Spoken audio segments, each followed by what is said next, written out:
Right. Do you guys understand how hard it is to live in a fucking house with no insulation? Zero insulation. The windows are like thinner than Freezing. Like my car windows. Yeah, I say that, but we live in North Carolina, so it's like not too bad, but bad enough. It's still cold. Cold as cold as cold. So we have a space heater going here. And let me apologize ahead of time. I don't feel well, so I'm like sniffling and coughing. Remember, okay, American Psycho, I was like blowing my nose. Or no, it was 1984. I like blew my nose into the microphone, so don't apologize. It's been rough, man. I woke up this morning and I did not feel good. But here we go. I just took some cough suppressants, so that should be good, right? Yeah. What have you been up to, Alex? What have you been doing? How's the puppy? I don't know. I don't know. The puppy's fine. He's just fine. He's Sweet good. Piece of trash. He's the best. He is a cool guy. We're getting into a routine, which is nice. Yeah. Sort of. And he loves Izzy, so that's good. Yeah, they get along well. Yeah. I love that are they you? play now. I'm fine. I'm just suffering. Yeah. Slowly but surely. Dying. Yeah.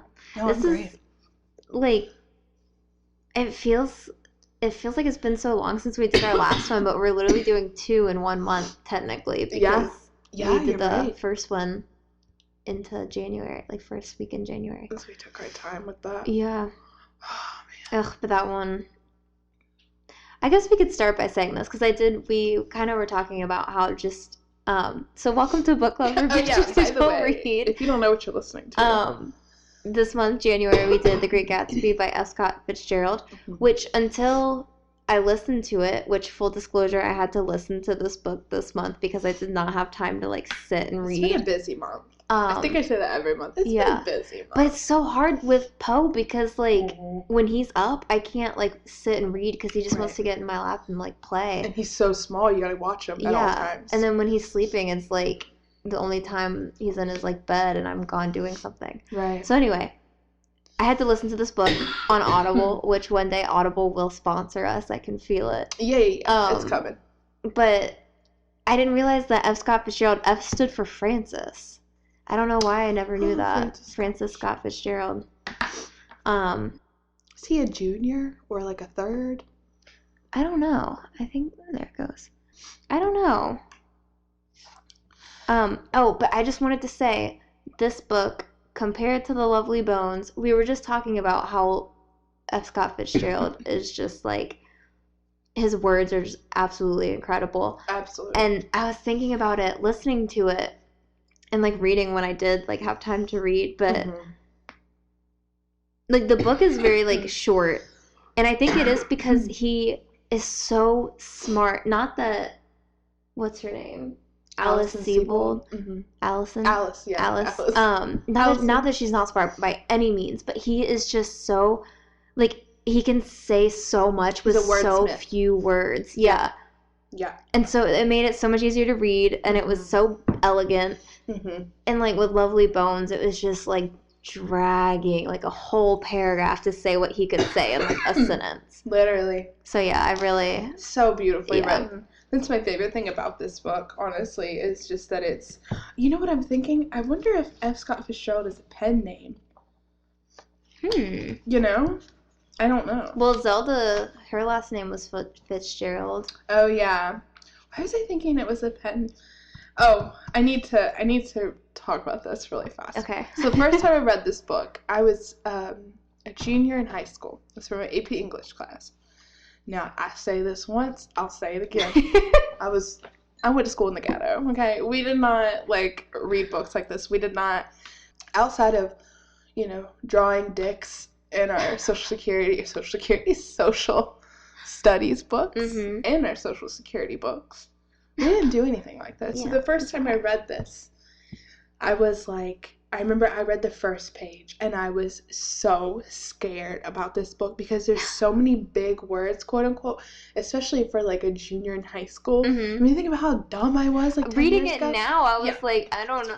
The first page I read and I was like, oh shit, Here we go. like I'm gonna be too stupid. It's a lot. So in this AP class, we had to learn how to annotate, right? And so for anyone that doesn't know, it just means like going through the book and just making notes when you have a note to make. So my annotations are all definitions because I didn't know any of these words. And you can see I gave up by the third page. I was like, I'm not annotating this oh my god. anymore. High school Haley. Yeah. I have like one thing highlighted in here where I was like, oh, I'm so profound. Let me highlight this. So these are the words I didn't know. I'm because excited. This is privy. I didn't know what privy meant. Unsought. I didn't know what unsought, like if you, it's like an unsought, like it just means like, oh, here, I have the definition, I'll read it to you. Not searched for or requested. Fiend. I didn't know what the word fiend was. That's okay. Levity. Revelation. Unknown fact. That's not even a revelation. And then, wait, just a couple more. Marred. Parceled. I didn't know what parceled meant. What does parceled mean? It means like given out, like if you like parcel a bunch of chocolates out or something. The first thing. See, out of context, chocolate. I wouldn't know. Yeah, I don't know. Riotous. Even now, if I saw that, I'd be like, what? Like riot. Mm-hmm. And that's all the ones that I just. That's all the annotation. It was. I remember I like read the first 2 pages and I like put that down and I was like, I'm not. We had the whole summer to read it. And I was like, I'm not reading this. This is. Well, at the time, like 160. Oh, 100 and. It's a lot. Like 80 pages. That seems like a lot, but this time I was like, thank God, it's so short. Yeah, and then so once I had like a couple weeks left of summer that I had to like have this book finished by. I had to have like a little book report. You remember those book reports? And I finally finished it towards the end of the summer. Like took my time. I had to take notes. I mean, it took me a long time to finish this book, and I fucking loved it. And it turns out it's become like one of my favorite books. I've probably read this book like at least 10 times. Like I love this book. And so when we decided on it, I was stoked. But yeah, just long story short, I fucking love this book. It's one of the most beautifully written books. I mean, F. Scott Fitzgerald, that whole era of writing is just beautiful. But it's just... Nobody speaks this way anymore. Like, nobody writes this way anymore. No. Like, even the best modern writer, I can't even name, like, a big modern writer right now, but nobody, like, writes like this. It's like Hemingway. Nobody can write like that. Yeah, except for maybe Andre Aciman. That was some good writing. I would say yeah, absolutely. Maybe it's on par. Yeah. But this has... You knew this would... I rescind my comment. But he's the only one I can really think of, though. And I would only know that only because we read that book. Like, I wouldn't know about that otherwise. But what was I going to say? Oh, I just knowing that this book was written in, like, the 1920s, like, I guess it just gives it a little bit more of a glimmer, too. You're like, it's just so lovely the way everything was written. Let's see, 1900s? Let's see. Yeah, 1925. Yeah. All right. Speaking of high school, I just wanted to say one thing.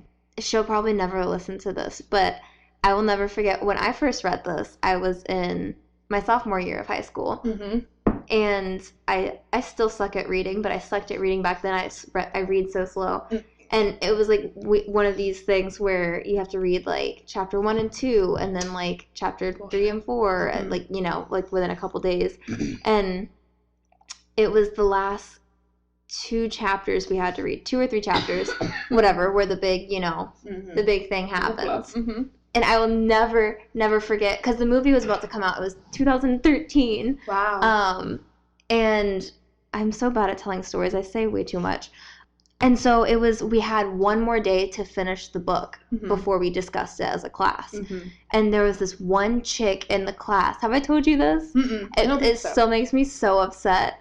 And she was like, I can't remember what the class was talking about, but they were talking about the ending of the book. And I was like, no, like, don't say anything. I haven't finished it yet, which was fine because we had one more day to finish it. Right. And she was like, I think I said that. She was mid-sentence about to say a spoiler. And I was like, no, don't say anything. And she goes, when he dies. And I was like, are you kidding me? That is so fucked up. That's the one and only time I've ever, like, felt like hitting somebody before. I could not believe it. I had no idea he was gonna die, and she just blurted it out, and I was like, what's the point of even finishing this? What? I was so upset. I'm done. Yeah, I was so angry, and I could tell she thought it was funny, and I hope she's listening to this. Yeah, that sounds like... That's terrible. Like, I'll never forget about her. Now. She's probably a serial killer. Probably. I'll never forget about her because of that. That bitch. I think, yeah. I'll find her on Facebook. I know her name. I'm not going to say it here, but... Beep. But yeah, so I just wanted to say that. Amazing. It still makes me upset to this day. That is so rude. Mm-hmm. That is so rude. Yeah, don't spoil the end of books, especially if you're reading it as a class and you have one more day to finish it. You're, like, so close. Like, could she not hold on to that for 3 seconds? Yeah. Ew, those are the kind of people that just don't like to see other people happy. Exactly. Ugh. Anyway. I'm seeing the dedication page. Off my chest. I had never seen this before. This is once again to Zelda. Really? Yeah. Don't all of his books say that? Like, for Zelda? Maybe. I don't know. Not that I haven't read, like, anything else. You know, my sister had an entire class based on his work. My brother took an entire class based off of Hemingway. Really? It might have been, like, the same teacher. Like, I know every year... Fucking state, man. They, like, do different authors. And his year just happened to be Hemingway, and that's his favorite author. Oh, is it? Mm-hmm. Hemingway gives me, like, the nervous poops. Like, I can't get behind his... I mean, his writing is absolutely awesome. Like, I love it, but I can't get behind very, like, specific. And it just is... It's, like... It's just run-on sentences. Yeah. Like, one after the other. And I'm like, take a fucking breath. Yeah. Because when I'm reading it super fast, too. Mm-hmm. So... You want to do a short summary? Yeah. What does yours say? It's just like a review. Okay, so mine says, he died of a heart attack in 1940 at the age of 44. Really? Yeah. It sucks. Yeah. So it says The Great Gatsby, F. Scott Fitzgerald III. Okay. The Great Gatsby. Yes. F. Scott Fitzgerald's third book stands as a supreme achievement of his career. This exemplary novel of the Jazz Age. Sorry, it's the same thing. No, that's amazing. Keep reading with us. Read it together. Pick up on Jazz Age, please. Jazz Age has been acclaimed by generations of readers. You can finish it. The story of the fabulously wealthy Jay Gatsby and his love for the beautiful Daisy Buchanan, of lavish parties on Long Island, and at a time when the New York Times noted gin was the national drink and sex the national obsession. Wow. It is an exquisitely crafted tale of America in the 1920s. The golden age. Literally. Gin and sex. Gin and sex. That's funny. I couldn't resist. That was good. I needed that. Yeah, so that's like skimming the very top of this whole thing. So it's a book about this man mm-hmm. who just lives in this huge palace. Yes. There's these parties once a week, right, on the same night. Saturdays. And he throws these huge parties. No one actually knows who he is. Mm-mm. No one thanks him for the parties. No one brings, like a little... No one's invited. They all just show up. Nobody brings a casserole. Nobody brings their own drinks. It's bullshit. Which this does take place in the 20s, and it's during Prohibition, which is a big thing. Even though it's not really mentioned, like it just talks about bootleggers and stuff. Yeah. Surface. So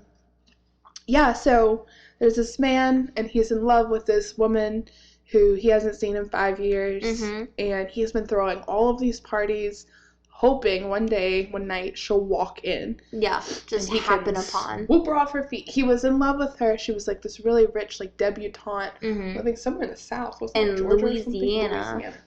And Louisville. Yeah, so rich debutante living in Louisiana.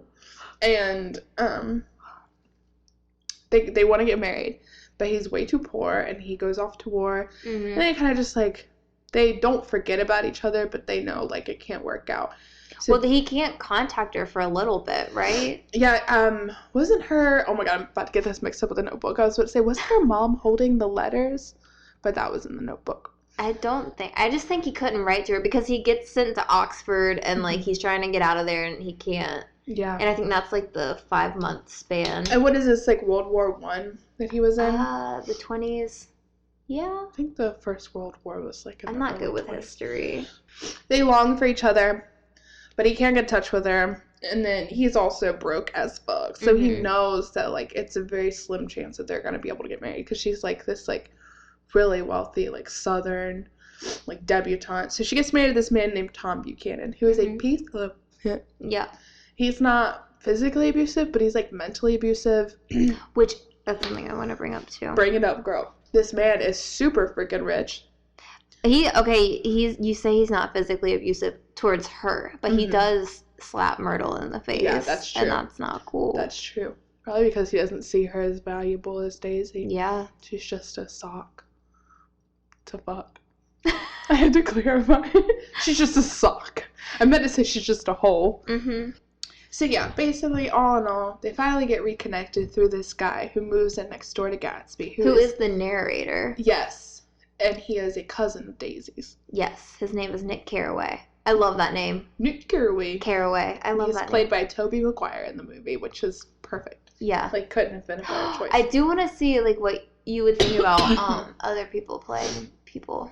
I'd have to give a thought. Yeah, we'll do it at the end, but I want to know what you think. So that's basically it, and then, you know, obviously it ends in turmoil, because why else would we be reading this book if it ended happily? It's like a 1920s Shakespeare. Yeah, literally. Just tragedy. Super tragic. So, alright, where we want to pick up at? So, let's start with Nicholas. Nick. So Nick, this whole thing is told, he's telling the story of Gatsby. And, I just remember, and it made me think of it because of my teacher talking about how he's an unreliable narrator, because... What does that mean? We're only getting his perspective on the whole thing. Okay. So, you know, that's all, it's like a biased opinion on the whole story, basically, because it's just like what he's saying and what is affecting him and his thoughts on everything. But I mean, I think he's an unreliable narrator, but I think he's very unbiased as far as, like, he's seeing Nick or Daisy and Tom, he's seeing Tom and Myrtle, he's seeing Gatsby, and so I don't know. So where was I going with that? So this is the story told from Nick's perspective. I don't remember where I was going. The super vanilla, but really nice. So okay, there you go. I just want to talk about so many things at once. Know. So, okay, yeah, let's start with somebody else, and I'll come back to my thoughts. Let's talk about Tom Buchanan. Okay. Let's talk about that motherfucker. Okay? Yeah.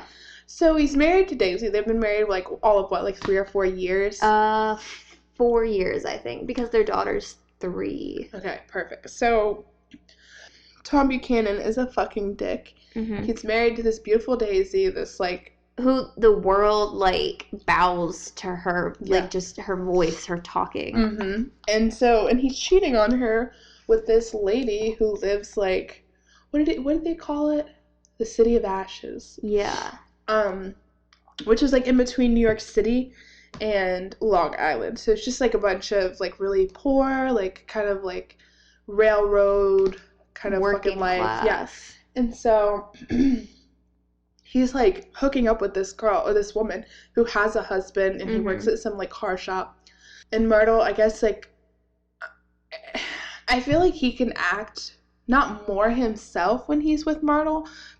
Well, maybe, because he's, like, a piece of shit, like, in his deepest... He's who he wants to be. Right, exactly. So he's, like, slapping her around. He's, like, having sex with her like crazy, drinking, partying. But then he gets back to Daisy, and I feel like Daisy was just, like, the wife, you know? Yeah. Like, for outside appearances. And so Tom is like, this really, like, pushy character, like, peer pressures Nick all the time. I would say that he kind of, like, helped, like, Nick becomes an alcoholic through the whole book. Yeah. And eventually, like, he starts off like a really good boy. Like, he doesn't really drink ever. He said that day that they go to that apartment in New York, he said that's the second time he's ever been drunk in his life. Exactly. And then the rest of the book, 20s. Yeah, it's like a downfall.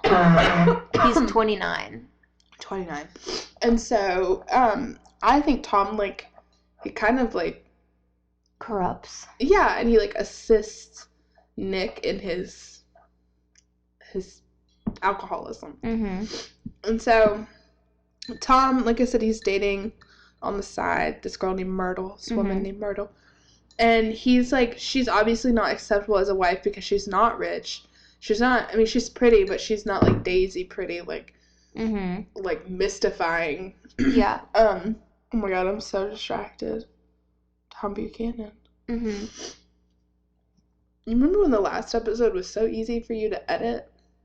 Or, like, back to because we were just tired and we didn't care about the book at all. This is how I feel about it. You're like, you know what? Same. Let's just end this. There's so many layers to this one. So this is also in the 1920s where women are having a lot more freedoms as well. Mm-hmm. So and he's racist. And he's racist. And so I find it funny that, like, he's cheating on Daisy with this, like, very sexual, like, open, like, woman who's, like, very, like, what's the word? Just, like, confident, like, you know, how 1920s, like, women, birth control becomes a thing. They have more control over their bodies.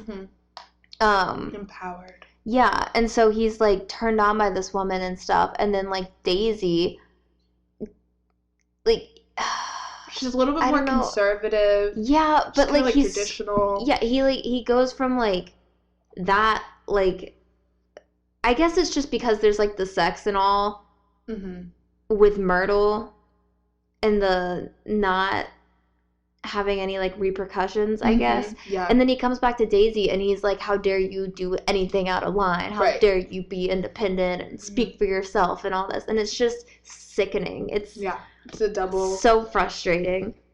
he just, like, flips, like, back and forth from who he just, like, from, I don't know.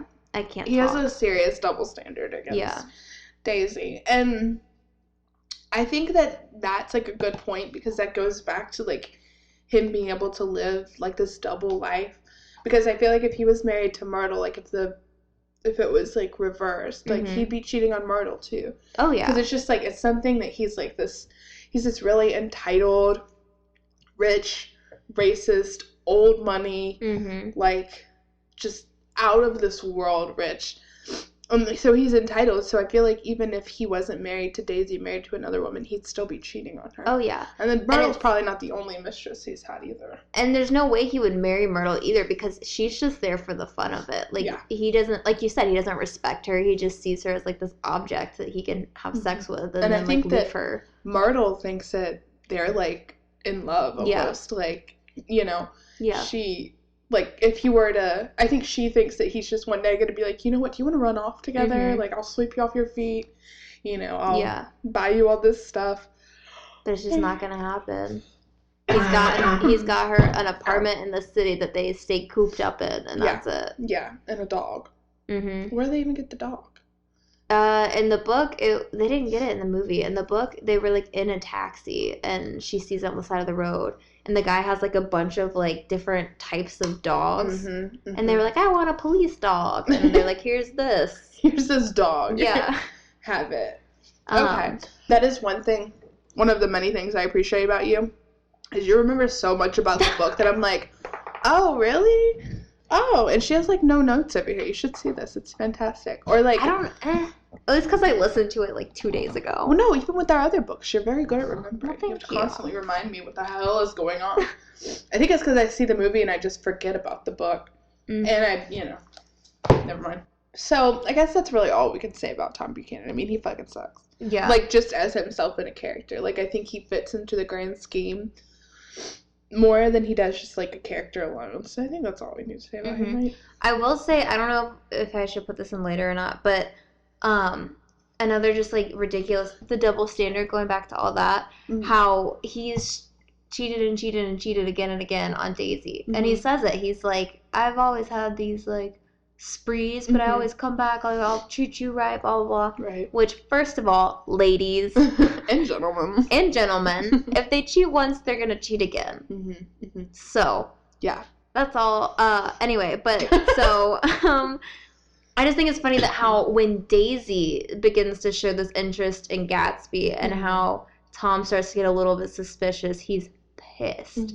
And he's like doing all this background on Gatsby and like just making Daisy feel like a piece of shit. And meanwhile, he's like, it's just, it's just like so frustrating. It's like, how can you even begin to talk whenever you're right? And Daisy's like this pure little girl, like literally, like who's in such a shitty situation that like has every right to like go and like try to find happiness, whatever.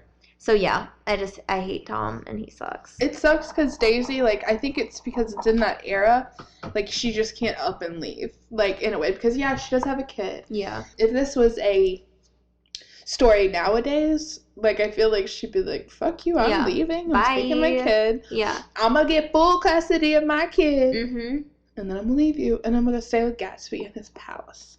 And so I feel like Daisy is like a product of her environment, and she was like taught growing up, because she was like a debutante, like she was taught growing up that you know, you just keep quiet, keep your eyes down. You're a wife, you're not, like, the man. It'd be, like, frowned upon. Like, Daisy is obviously caught in this situation between, like, Tom and Jay Gatsby. Jay Gats. And she's stuck in between this, like, you know, traditional, what she's always known, versus, like, this man that is kind of also mystifying, like, just as mystifying as she is. And somebody that I think she wants to be with, but she won't be with, she couldn't be with, and she definitely won't be with. You know what I mean? Like, I think that, like, Tom is a safe choice, only because it's, like, all she's known up to this point. Well, and I also talked about, I can't remember if it was Jordan Baker telling Nick about it, but she, like, waited for, like, a year after Gatsby left, and then she like wanted something safe and like comfortable and traditional, and that's when she met Tom. And someone who had money. Yeah, and that was it. Yeah, it sucks because this kind of goes into the whole theme in general, but I feel like if we talked about with virgin suicides, we talked about with Call Me by Your Name. And even Somewhat in Lovely Bones, like, this kind of, like, idealized relationship. Even in 1984, do I see a recurring theme? All except for maybe American Psycho, which was just awful. No love at all in that book. Except for Evelyn loving him. Poor Evelyn. Yeah. And so, like, there's just this theme of, like, the love that could have been. But, like, had it been... Like, would it have been? Literally. Exactly. You can't repeat the past. Yeah, you can't. You can't. Yeah. Go ahead. No, you go. That's just what's so... This is going to get me into my whole tangent, but... Go into it, babe. To me, as like, beautiful and as romantic as you want this story to be, Gatsby is kind of a creep. Yeah, a creep, for sure. And he is a stalker, in a way. And he's obsessive. And if anybody did this to me, like, even if a guy goes out of his way to, like, talk to me or something. Get away from me. Straight to danger. I'm just like, leave me alone. Do not pay attention to me. This guy buys a house across the... Literally. Is it a river? I don't know what it is. Yeah. Across the water from this woman that he fell in love with briefly. I think it was just a few months that they were together. They had sex, like, a couple times. Yeah. And knows that she's married, knows that she has a child, and he buys this house across the water from her, throws these elaborate parties, doesn't invite her, just hopes that she's going to show up. And then he befriends all these people that he knows are close to her. Like, if Tom wasn't her cousin, I keep saying Tom, if Nick wasn't her cousin, would he have even... extended an invitation to him to come to the party? No. He wouldn't have invested all of his time, like, showing him all of his, like, awards and, like, telling him all these great things that he's done. Like, hey, just, you know, I'm not a creep, but I am. Like, and then, like, he gets Jordan Baker to come into his office at the party and, like, tells her to tell Nick, are we in high school? Yeah. to invite Daisy over, and then he can just happen upon the house and run into, like he's this gorgeous rich man who's in love, and I see the romantic, beautiful, sweet side of that, but it's just like at the same time it's so weird. I think it fits Daisy, though. Like, Daisy wants to be, like, longed for, and, like, Daisy wants to be, like, fawned over. Yeah. So I don't think that's why she doesn't think it's creepy, but with outside eyes, you're absolutely right. I remember, like, the first time I read the book and saw the movie, it was, like, the 1920s, like, Twilight. I was like, oh, my God, that's so sweet. Right, yeah. I wish a man would do that for me. And I'm like...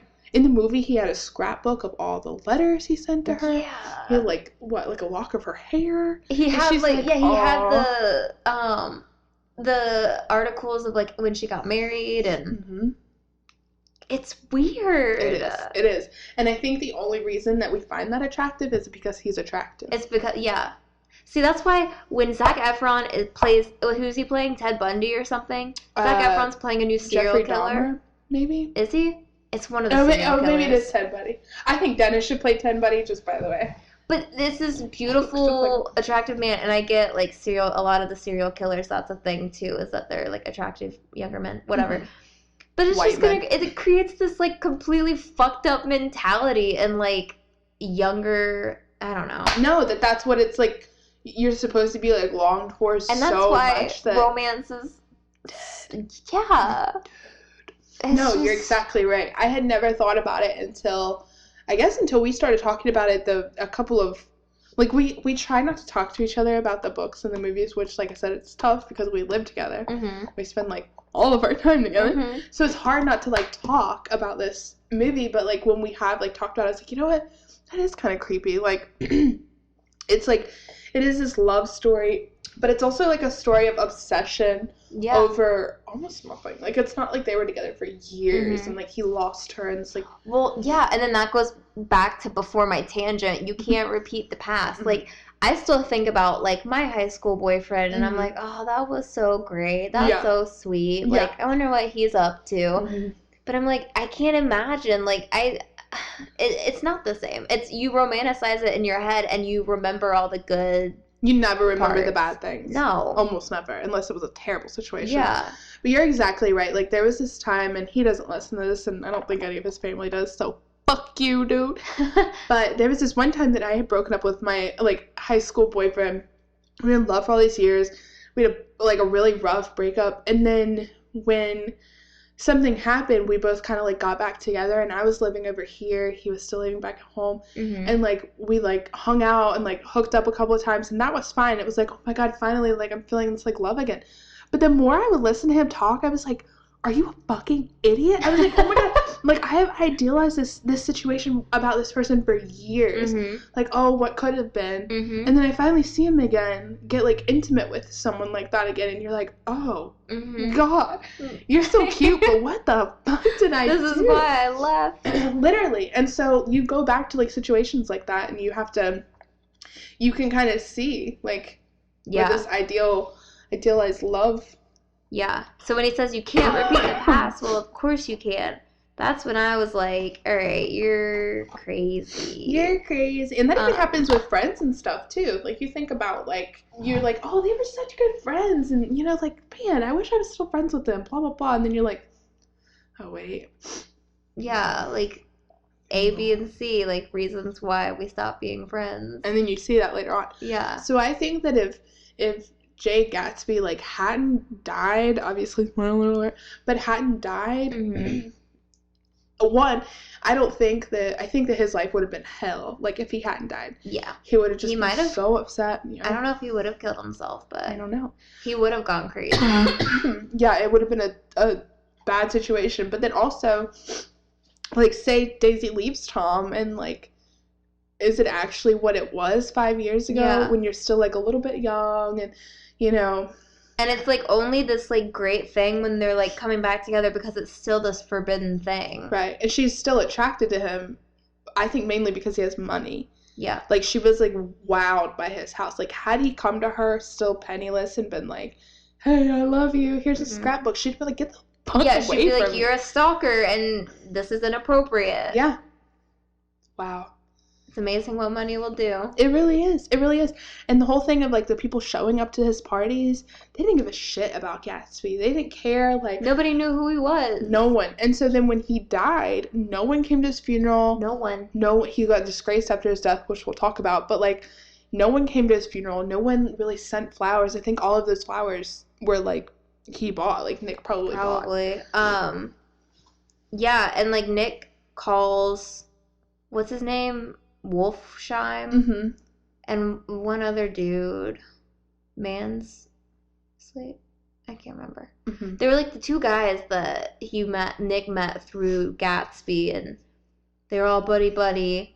And they're like, oh, no, I can't make it. Like, sending my condolences. Like, like, sorry. A funeral is what you show up for, no matter what. Like, it's like, all right, a wedding, fine. Yeah. Like, But it's so sad. Like, his whole existence boiled down to talking to people who knew Daisy just to get to Daisy. And people using him for his resources. Yeah. And it's sad, too, because Nick's kind of like a sucker. Like, I mean, I guess they did have somewhat of a friendship, but, like, at the end of the day, Gatsby befriended him because he knew Daisy. Only because he knew Daisy. Yeah. And so he's the only one left. Mm-hmm. And he's the most decent out of all of them to, like, stick to him, like, stick by him. Yeah, and actually show up. Yeah. And though in the book, not in the movie, but in the book, Gatsby's dad comes and he's at the funeral. And his dad is, like, it's, like, sweet. His dad's, like, really impressed by, like, the house and just, like, what his son made of himself. So sad. Mm-hmm. I'm, like, depressed now. Yeah. Thank you so much for listening to part 1. Thank you for enduring part 1. Yeah. We'll be back with part 2 this week. Right? Same week. Yeah. Most def. We'll see you in a few days. Bye. Action. Yeah, welcome back. We didn't realize that this is our 6-month mark for our book club. Yeah. So half a year to the book club for bitches who don't read. I wish we should have got, like, cupcakes or something. Oh, well, we haven't released this part yet. Technically, when we're posting this now and I'm saying this now, we'll release it. Well, we'll buy cupcakes for when we release it. Yeah, we'll hit them up. Which is now. Let's go get cupcakes. So this is part 2. It's literally 11:59. The cops are circling around our house. Let's go get cupcakes. What's up, beers and cupcakes? Yeah, so we're getting back into the rest of this Gatsby discussion. Yeah, God bless. Here's part 2. Love you. Bye. I wish I'd known Gatsby. I know. I'd have took that bitch up by the ankle and I'd be like, you my new husband. Yep. Because you rich and you cute. Daisy. That was like a little tangent. Yeah.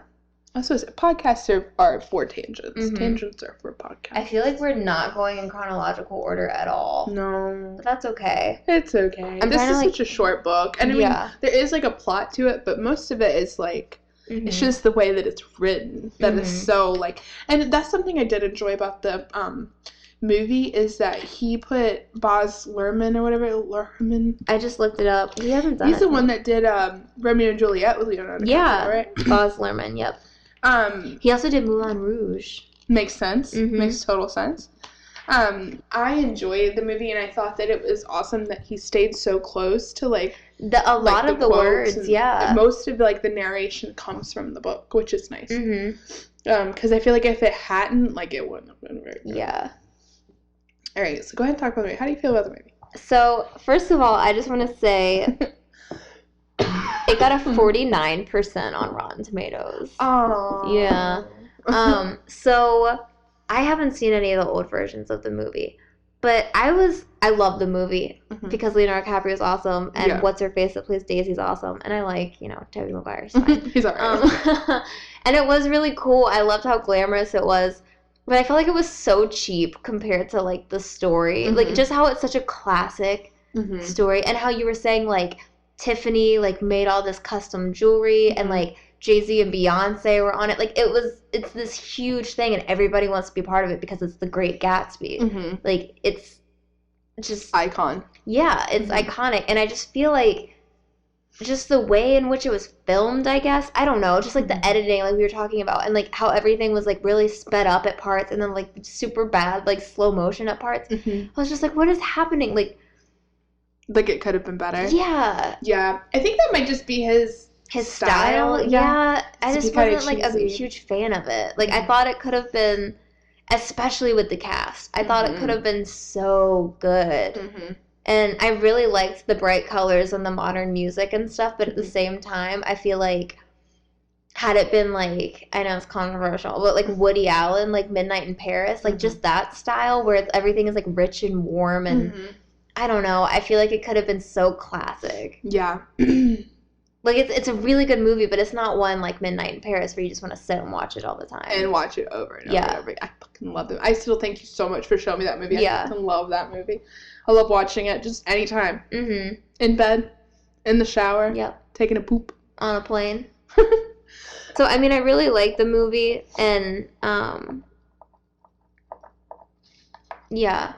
I mean, it's not my favorite. Yeah. But it had a lot of really good things about it. That makes sense. How do you feel about the movie? I loved the movie. Only because, like, I do completely understand what you mean by, like, kind of, like, cheesy, like, excuse me, like cheesy close-ups and like some of the CGI too. Yeah, it's just like it was unnecessary. Like the rain at parts, it just looked bad. I don't know. Yeah, no, I know what you mean. I think I know what you mean. And like I said, maybe that's his style, but at the same time, like you're right. Like with the cast that big and like with that kind of money that they put into that movie, I think that it definitely could have been. Yeah. A little bit classier, but I wonder if it's not done to attract like the younger crowd who may not know the story, like may not know how iconic it is. And that's the only way to pull them in is with like modern music and like like modern music and just like kind of just obnoxious kind of editing. I don't know. Oh, I will say though,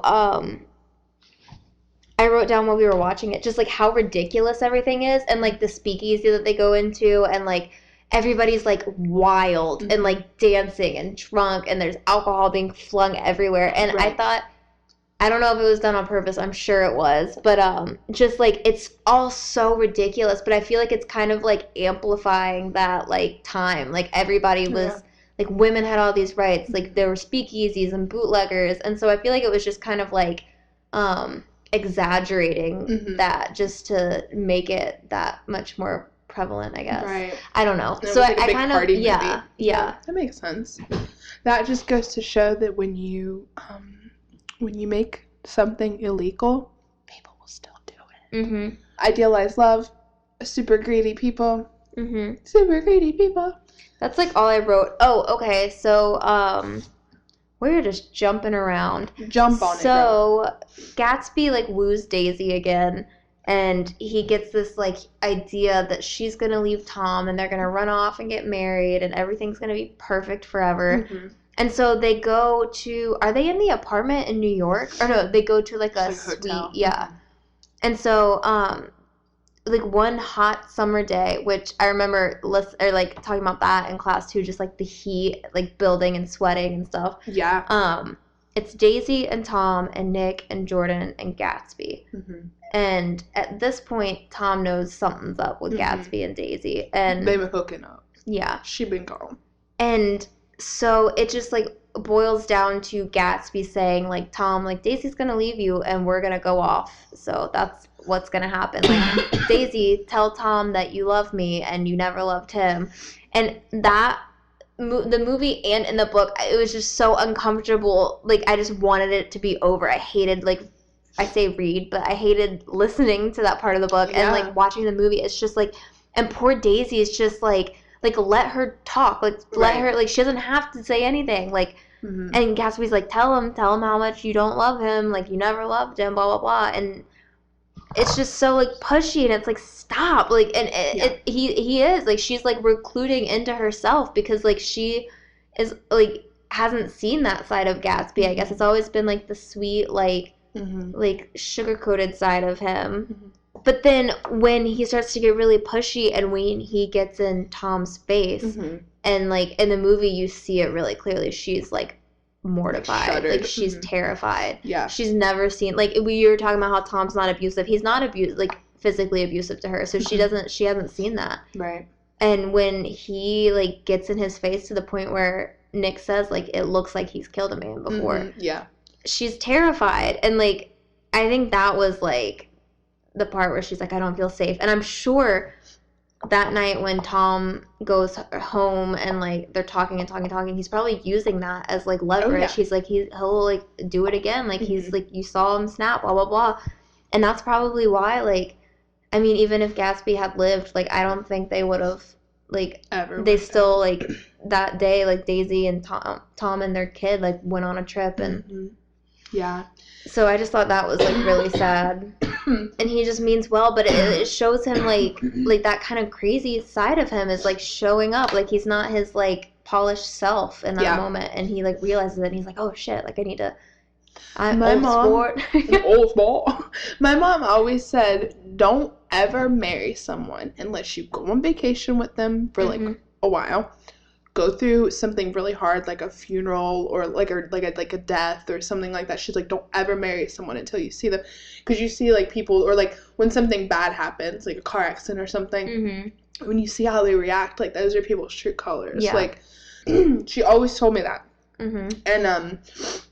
and she always told me, always judge a man by his shoes. So, like, that's all I look at, and it turns me off on so many boys. Because I'm like, why can't anyone wear loafers anymore? Like, you're wearing dirty Skechers. Yeah, like, Skechers with, like, jeans. And, like, the shoelaces are, like, scraping against the sidewalk and are kind of frayed. Or I will never marry a man that wears tennis shoes on the regular. Or flip-flops. All right, so back to the podcast. Yeah. Back to the podcast. What I wanted to say about men's that shoes. With, like, was her, like, I do feel bad for her, but at the same time, I kind of feel like she brought some of it on herself. Who, Daisy? Yeah. Yeah. Because she's, like, kissing Gatsby at the party. I wish we could run away together. Or she'll, like, go and hang out with him at his house. Like, she goes and hooks up with him, which is fine. That's totally fine. But, like, when she's, like, when she's put in the middle of a bad situation like that, it's, like... And then, like, she can't act like she had nothing to do with it. Like, whenever he's like, tell him that we're running away together, she acts like it's, like, sprung on her almost. Yeah. She's like, I love you, but, like, I also love him. Yeah. Which is fine. It's totally fine to feel that way about people, but it's, like, you can't, like, fuck with their emotions. I say that, but I'm, like, the queen of doing that to people. I'm constantly... This fucking podcast is depressing me. Anyway, okay. But yeah, so I feel like she kind of brought some of that on herself. I feel like, in a way. In a way. No, I think so. I 100% agree. She's definitely got some fault in it. And like you said, I feel bad that, like, Nick just got, like, drug into this. Yeah, and it wasn't even, like, a genuine friendship. It was just, like, using him to get to her, yeah. I wonder how did it say in the book or the movie how he knew that Nick lived next door? Because I think it was through word of mouth. Because I remember when he moves into that house, he just talks about, like, what a steal it was. Yeah. I love this quote when they're talking about Daisy's when she had a girl, like her kid. I'm so glad it's a girl, and I hope she'll be a fool. That's the best thing a girl could be in this world, a beautiful little fool. That's so sad. And it's so true for that time. And it's true for Daisy. Yeah. Shut up, put up, and just look pretty. Shut up, put up. Yeah. Shut up, put up. And also something, this is just random, but something that bothers me is, like, okay, yeah, Gatsby's rich, Tom is rich. But, like, Tom's always like, he came from nothing. Like, he's, like, you know, almost, like, not a purebred, like, wealthy person, because he's new money and Tom is old money, so Tom was raised with all this money. Literally didn't earn any of it. Yeah, it was Gatsby, like, yeah, like, he's a bootlegger and shit, but he made his money. Yeah. And he has a bigger house than Tom does. He came from They're, like, comparing sizes. Yeah. Yeah. I have questions. Yeah. Dear Leonardo, if you're listening. Leonardo, please slide in our DMs. How old is he now? He's got to be, like, what? I remember looking up his age not too long ago, and I was surprised at how young he was. Okay, he's 44. He's timeless. Timeless. Let's talk about Leo's dick. Oh. But yeah, so Tom just makes Daisy and Gatsby feel bad that Gatsby wasn't raised from money. But you're right. like, okay, fine, he'd do some illegal stuff, but he earned his money. Mm-hmm. And, not honestly, but he earned it, and he, mm-hmm. like, it just sucks that that's, like, what's so important to them. And probably important to Daisy a little bit, too, because even he says, like, at that party, like, Daisy couldn't tell because he's wearing a uniform. Daisy couldn't tell he's completely broke because, you know, he didn't, like, show up in, like, some 50-cent suit or something like that. Like, he was wearing a uniform. So she had no idea he was so broke. So she fell in love with him, probably assuming he was wealthy. Yeah. You know? Yeah. Although I think when he wrote to her, he said, look, I'm not wealthy. Like, you've got to. But, like, I'm wondering, would she have even been attracted to him? Or, not attracted to him, but, like, had she even, like, gone after him? Mm-hmm. I don't know. I think it was because, like, it was forbidden. Mm-hmm. It's like Romeo and Juliet. Yeah, that forbidden love. But he was in Romeo and Juliet, too. Yeah, he was. He played Juliet. It was some, like... I don't know. It's like someone that you don't really hear about often. Yeah. I love it. Old Leo. Young Leo, I mean. Young Leo. So... The thing that sucks is, like, yes, Gatsby gets killed for a crime he did not commit. So they're driving home after this super tense meeting between all five of them. Yep. Mostly just the three of them. So this is after he, like, almost killed Tom. So him and Daisy are driving back, and she's super upset. Yeah, and Myrtle sees this car thinking it's Tom because he had been driving it earlier in the day. And so she's like, oh my God, like she's getting the shit beat out of her by Wilson, who's her husband, who owns the car shop that Tom goes to sometimes. Yeah. And so she runs out to the street being like, Tom, save me. Even though I'm sure Tom would be like, bye, like, and just drive past her. Yes. Get back in the garage. And so, I don't know you. Like, just looking the other way. And so Daisy is actually driving the car. And she hits Myrtle because she's, like, all, like, elsewhere in her mind. Like, she's upset and all this. And so she hits Myrtle, kills Myrtle, hit and run. They straight dipped out. Yeah. And so Tom, they're a little bit behind them. Tom's a little bit behind Gatsby and Daisy. And then he sees that Myrtle died, and he tells Wilson, the husband, I know who did this. This is this guy. He owns that yellow dually or whatever it is. He's like, something ought to be done about him. Well, in the book, he doesn't say necessarily that it's Gatsby, I don't think, because it talks about Wilson, like, going kind of, like, that day to, like, these different places and, like, getting different names and, like, different information, and he kind of puts it together. Yeah. In the book, though, or in the movie, Tom, like, sells him out. He's like, hard. You know who that is? Yeah. Mess with him. Yeah, and then so Wilson, in his grieving, goes and murders Gatsby. Yeah. And so when Gatsby dies, he gets blamed for this whole hit and run. They call him, like, a murderer, even though he wasn't even driving. Well, I don't even remember that in the book. Like, in the book, it talked about Wilson being a madman and blah, blah, blah. Like, I don't know in the book if they ever found out who was driving the car. Because that's what they harped on a lot in the movie. But in the book, it talks about, like, madman, like, murders, like, Gatsby, this and that, like, madman, like, that word kept being repeated. But I don't know, maybe I missed that. Because I did listen to it, I didn't read it. So. No, I mean, you probably weren't. Let's see. I'm like... But it is left, like, nobody knowing that it was actually Daisy. Yeah. How can she live with herself, you know? Because she's probably a little bit selfish. Yeah. Because, like, I just feel like she just kind of shit on Gatsby. Like, I know some of it was probably out of her control. Like, I doubt Tom would have, like, let her go to that funeral. But it's, like, at the same time, like... Well, she doesn't even know that he's dead. Doesn't Nick... Well, Nick calls her and nobody answers. Ow. Well, they say that they've left for a trip and they don't know when they'll be back and there's no way to get in touch with them. I just went to this thing about... Oh, he tells... He says... I'm such a child. I ejaculated an unrestrained... Oh, I remember listening to that, and I was like, did Jake Gyllenhaal just say ejaculated? Rewind. Yes, Jake Gyllenhaal does narrate the audible version of Great Gatsby in case you needed more of a reason to listen to it. Men. But, yeah.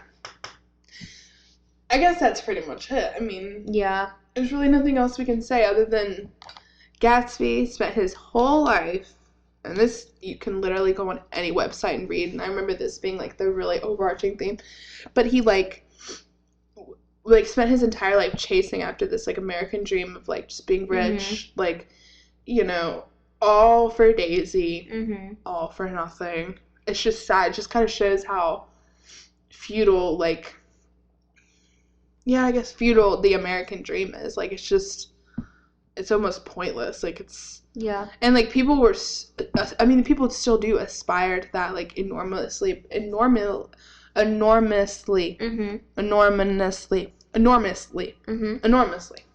enormously. Right.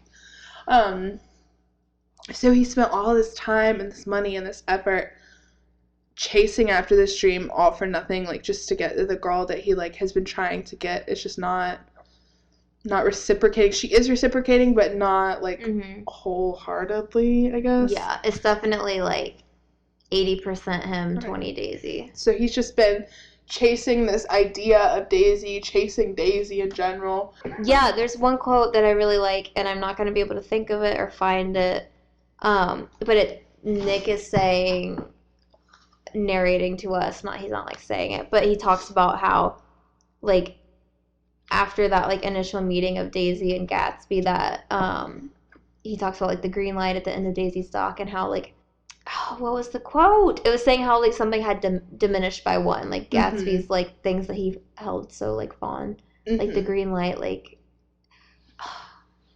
and that green light, like, represented, like, the fact that he moved across from Daisy, like, and he's been watching this green light, like, it represents Daisy. I remember in school we talked about, like, it representing money, like, being green and stuff, and, like, the symbol of that.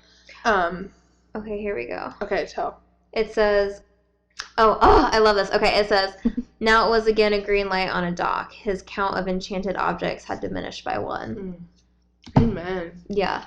Because it was this thing that was just untouchable and, like, so close but so far. And now he finally had Daisy, and it's like, for what? Yeah. Is this all that, like, is this what you wanted it to be? Unjustified death. Yeah. And now it's just a green light on a dock. But I am kind of glad that he died, because, like we were saying, like, I don't think it would have ended well for anyone. Yeah. Especially poor little Gatsby. Yeah. But it is creepy. Maybe that just, like, went along with that idea of love, like, back in the 20s. Like, things have changed since then, obviously, because it's been, like, 100 years. But, excuse me. So maybe that's why there's no hint of, like, why is Gatsby such a creep? From anyone. Tom's like, yeah, I'll invite Daisy over. Yeah, sure. Yeah. I have questions. Yeah. I think that's all I have to say.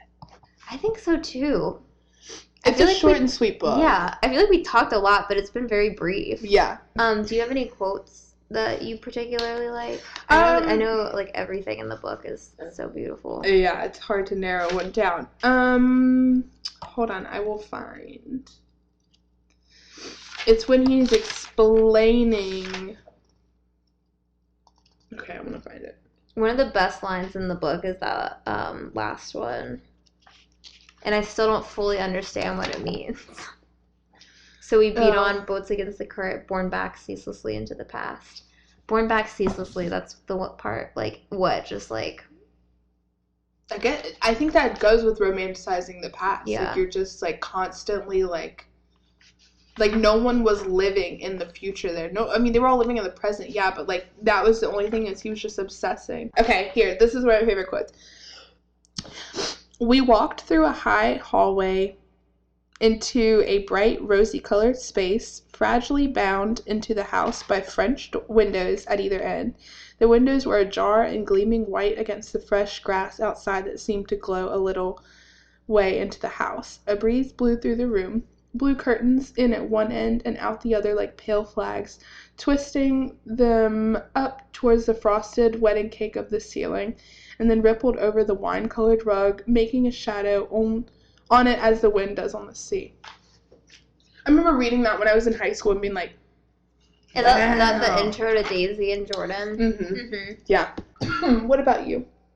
Well, that quote, I think, just goes to show again, like, just, like, that brief, like, couple of sentences, like, it's so descriptive and beautiful. Mm-hmm. Yeah. I don't really, there were two. One I read, and then one I wrote down when I was listening to it because it just stuck out to me. But one that I read, it was like on page 4. It says, "And so with the sunshine and the great bursts of leaves growing on the trees, just as things grow fast in movies, I had that familiar conviction that life was beginning over again with the summer." Ugh, so good. Yeah. Yeah, I love that it does take place in the heat of the summer, like you said.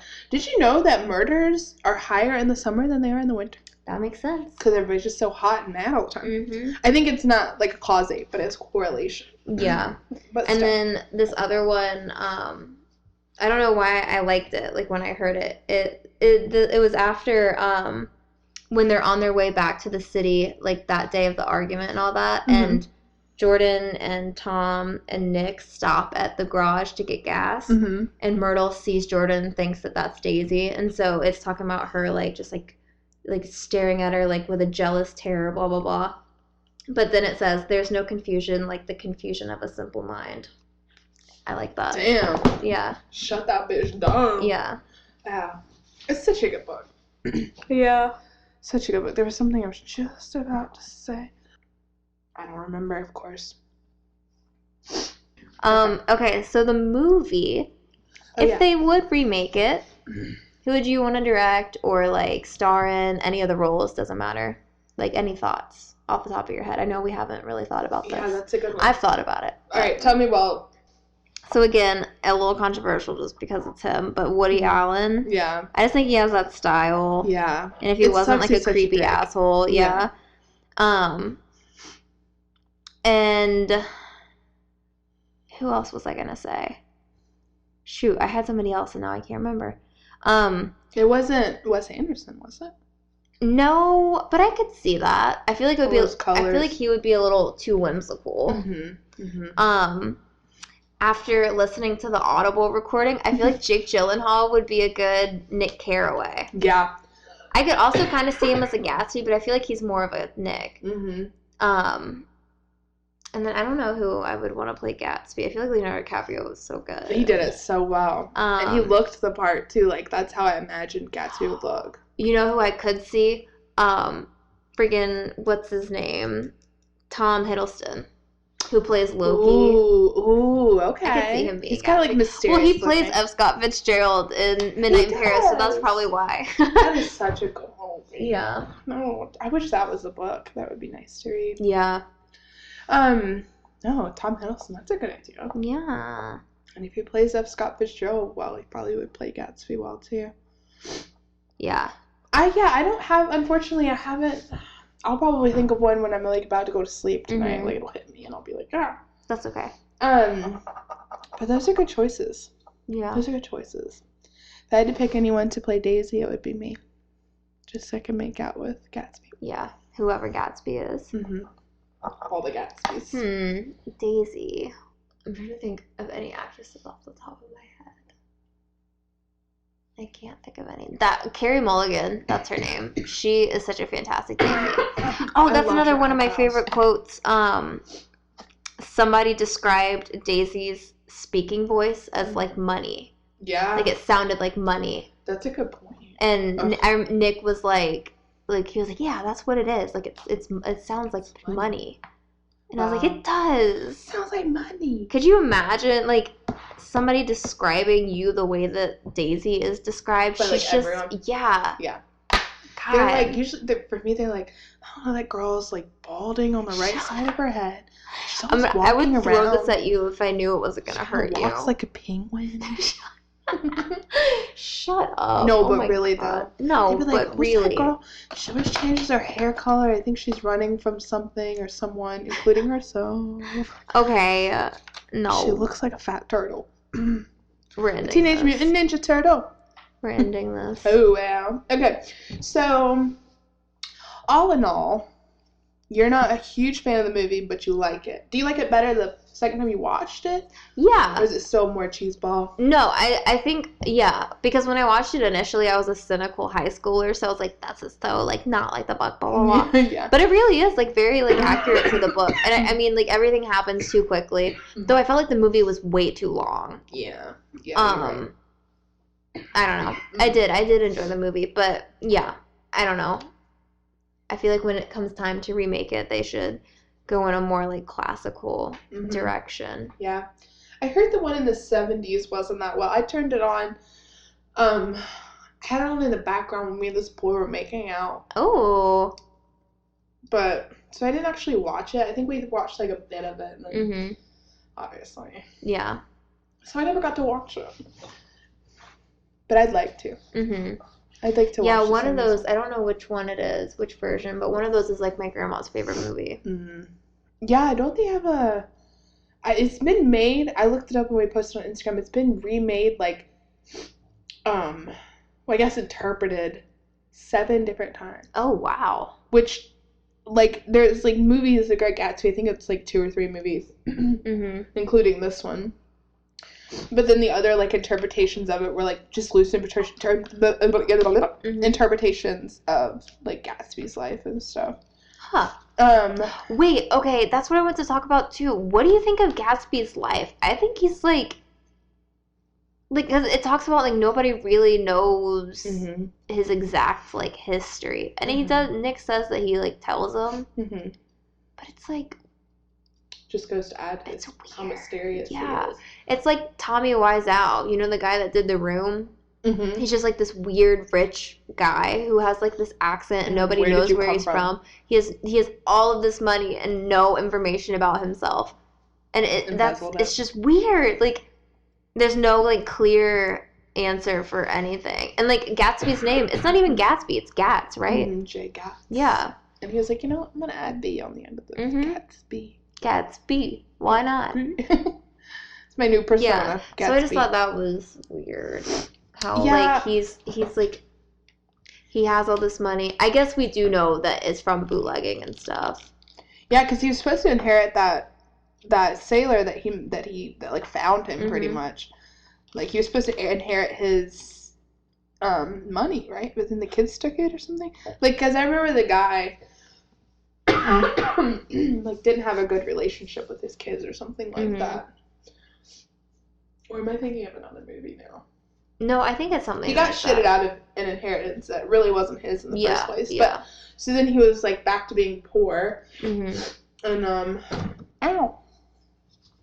Yeah.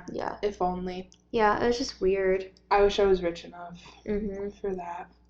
Just to, like, be this mysterious person that just throws parties all the time. Yeah. Although, me personally, I'd be like, I'm throwing all these parties. Yeah, why are you guys no one doing says thank you. Like, like, but that's, I mean, people were using him in a way, I guess, just like he was using them. So, except they just had more fun. But yeah, I liked the movie. It was, I get what you mean, though, about, like, kind of, like, the cheesy side of it. But I loved how they incorporated the music and stuff, and Lana Del Rey's fucking song for that. I know, I wish we didn't have, like, copyright issues, or I'd, like, play us in with that song. Oh, yeah. Well, yeah, I'll sing it. Well, yeah, love me. We might still get copyrighted. Yeah. No, it sounds like a cat dying. But that's it. That's all I have to say. I know I've said that 45 times, but I think that's it. Yeah, this was probably, I know I didn't physically read it. I listened to it. I did physically read it my sophomore year of high school.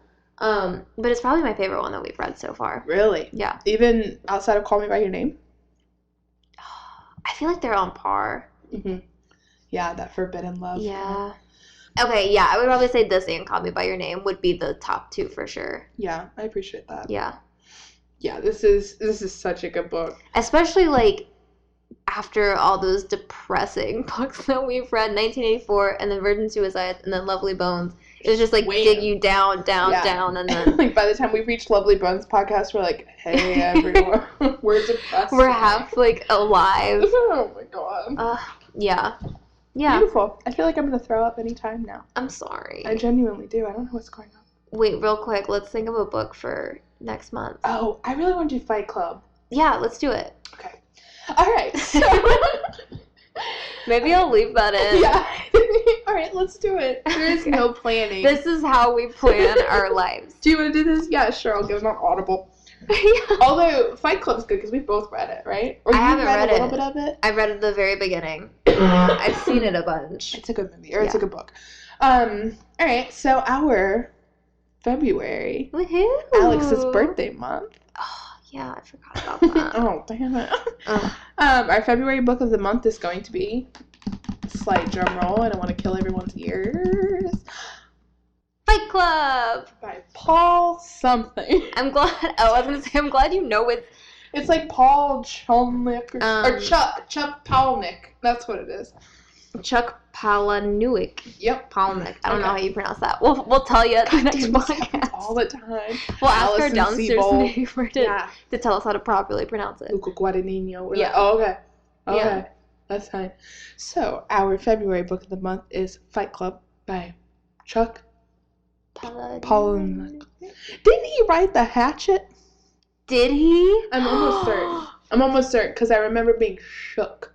Wait. I remember that. I told you about that one time. No, it's Gary Paulson. Gary Paulson wrote something else that... Yeah, he did write something else because I remember when I was talking to that boy and he was like, "What's your favorite author?" And he said, "That's what it was." Gary Paulson. Like The Hatchet. You read that in elementary school? Book covers of all of these look terrible. Look terrible, right? Like I remember The Hatchet though. That'd be interesting to reread because I remember being like shook reading that. We just said that at the same time. Shook. You know what book I really liked growing up was Around the World in 80 Days. I never read that, but I remember kind of watching. Isn't Jackie Chan in the movie?